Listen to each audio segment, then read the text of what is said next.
जय श्री राम मित्रों, आपका स्वागत है आपके YouTube चैनल सनातन भक्ति सागर पर।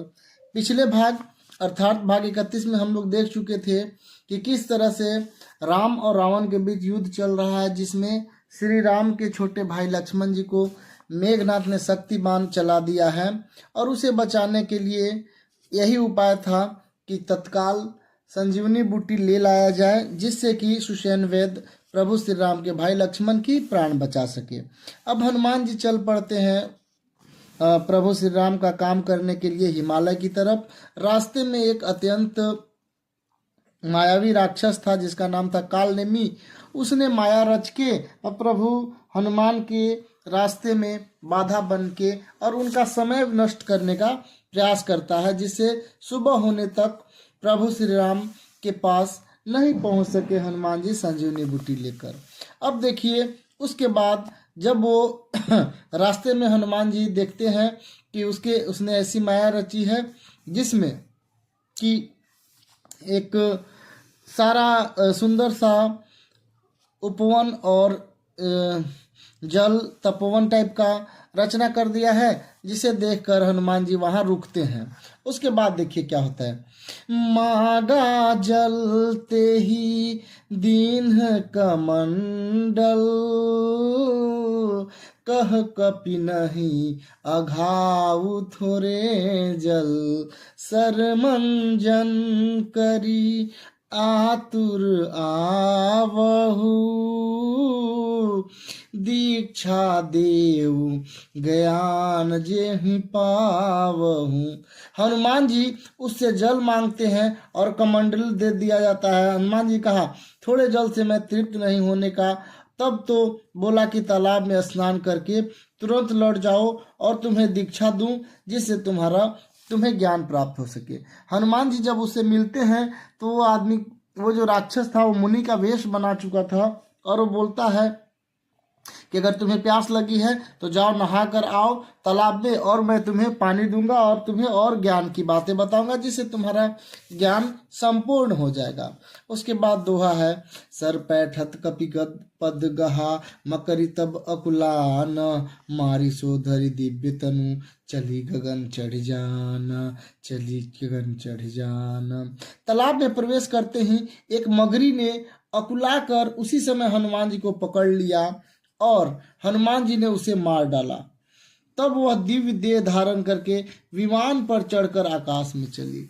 यानी कि जैसे ही तालाब में हनुमान जी पहुंचते हैं, वहां एक राक्षसी जो तालाब में मगरमच्छ का रूप धारण करके उनका पैर पकड़ लेती है और हनुमान जी से युद्ध होता है, जिसमें हनुमान जी उसे मार डालते हैं और वह दिव्य देह धारण करके और आकाश में चल पड़ती है। उसके बाद देखिए क्या होता है। कपितौ दरस भयउ निष्पापा, मिटा तात मुनि बर कर सापा, मुनि न होइयह निशिचर घोरा, मानहु सत्य बचन कपि मोरा। उसने कहा कि हे वानर, मैं तुम्हारे दर्शन से पाप रहित हो गई। हे तात, श्रेष्ठ मुनि का शाप मिट गया। हे कपि, यह मुनि नहीं है, यह निशाचर है, मेरा वचन सत्य मानो। अर्थात वो जो मगरनी थी वो एक दिव्य कन्या थी जिसको ऋषि ने पाप दिया था, लेकिन प्रभु हनुमान के स्पर्श से ही वो अपने पाप रहित हो जाती है और वो जाते जाते बोलती है कि ये मुनि नहीं है, ये कोई राक्षस है, मेरा बात मानो और इसमें समय व्यर्थ मत गंवाओ। ऐसा वो कहकर चली जाती है। उसके बाद देखिए क्या होता है। अस कही गई अप्सरा जबहि, निशिचर निकट गयउ कपि तबहि, कह कपि मुनि गुरु दक्षिणा लेहु, पीछे हमहि मंत्र तुम देहूं। ऐसा कहकर ज्यों ही अप्सरा गई त्यों ही हनुमान जी निशाचर के पास निशाचर के पास गए। हनुमान जी ने कहा कि हे मुनि, पहले गुरु दक्षिणा लीजिए, आप मुझे बाद में मंत्र दे दीजिएगा। यानी कि हनुमान जी उसकी बात को समझ गए, अप्सरा की बात उन्हें सत्य लगी, और वो जाते हैं और बोलते हैं कि हे मुनिवर, यानी उस राक्षस को बोलते हैं कि आप पहले गुरु दक्षिणा लीजिए, बाद में आप मुझे ज्ञान दे दीजिएगा। उसके बाद देखिए क्या होता है, बड़ा ही प्यारा सा चौपाई है। सिर लंगूर लपेटी पछारा, निज तनु प्रगटे सिमरती बारा, राम राम कही छाड़े सी प्राणा, सुनि मन हरसी चले हनुमाना। अर्थात हनुमान जी उसके सिर को अपने पूंछ में लपेट कर उसे पछाड़ दिया, मरते मरते उसे अपना राक्षसी शरीर प्रकट किया।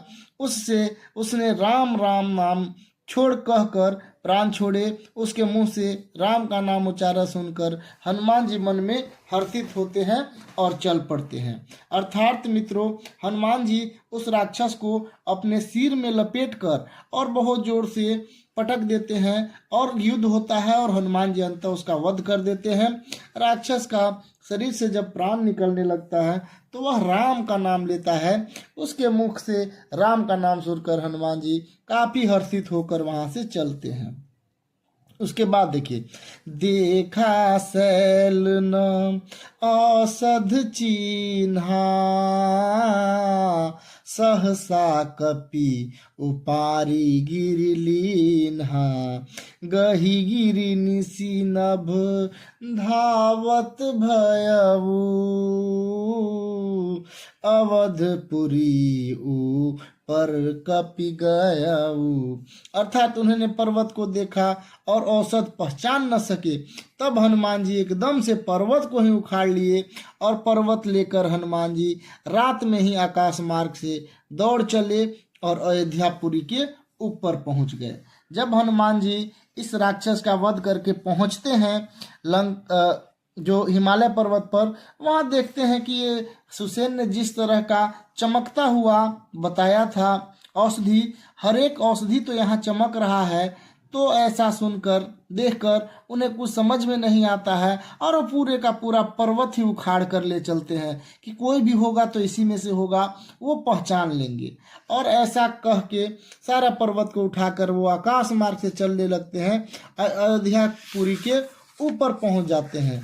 यानी कि जिस दिशा में गए थे वो अयोध्या का ही राज्य था, तो वहां से होते हुए पास होने लगते हैं। उसके बाद का देखिए क्या है दोहा। देखा भरत विशाल अति निश्चर मन अनुमानी, बिनु फरसायक मारे उचाप श्रवण लगी तानी। अर्थात भरत ने आकाश में अत्यंत ही विशाल रूप में देखा, तब वो अनुमान लगाने लगते हैं कि यह कोई राक्षस है। उन्होंने कान तक धनुष को खींचकर बिना फल का एक बाण मारा। अर्थात वो सोचते हैं कि ये कौन सा राक्षस प्रतीत हो रहा है इतना बड़ा विशाल, क्योंकि हनुमान जी ने विशाल पर्वत को उठाने के लिए अपना शरीर को भी काफी विशाल कर लिया था। तो उसे देखकर इनको अंदेशा होता है कि हो न हो ये कोई राक्षस ही होगा, इसलिए वो अपना तीर चला देते हैं हनुमान जी के ऊपर, बहुत जोर से कानों तक खींच कर चलाते हैं। अब देखिए क्या होने वाला है। परेऊ मुरीछि मही लागत सायक, सुमिरत राम राम रघुनायक, सुनि प्रिय वचन भरत तब धाये, कपि समीप अति आतुर आए। बाण लगते ही हनुमान जी राम राम रघुपति का उच्चारण करने लगते हैं और मूर्छित होकर जब गिर पड़ते हैं, प्रिय वचन राम को सुनते ही भरत जी उठकर दौड़ते हैं और बड़े उतावले होकर हनुमान जी के पास जाते हैं। अब हनुमान जी को जैसे ही तीर लगता है तो वो रघुपति प्रभु श्री राम की जय बोलते हुए मूर्छित होकर पृथ्वी पर गिरते हैं, और राम जी का जो वचन है, राम जी का नाम सुनकर भरत जी उठकर तुरंत दौड़ते हैं और हनुमान जी के पास आ जाते हैं। बीकल बिलो की किस उरलावा, जागत नहीं बहु भांति जगावा, मुख मलिन मन भय दुखारी, कहत बचन भरी लोचन बारी। हनुमान जी को व्याकुल देखकर उनके हृदय में ऐसा लगता है कि मानो उनका हृदय ही व्याकुल हो रहा है। यानी हनुमान जी को व्याकुल देखकर उन्हें बहुत अच्छा नहीं लगता है, बहुत तरह से जगाने का कोशिश करते हैं, लेकिन जब वो नहीं जगते हैं तो भरत का चेहरा उदास हो जाता है। मन में बड़े दुखी होकर, नेत्र में विषाद यानी दुखी होकर, नेत्रों में जल भरकर ये वचन बोलते हैं, जेहि विधि राम विमुख मोहि कीन्हा,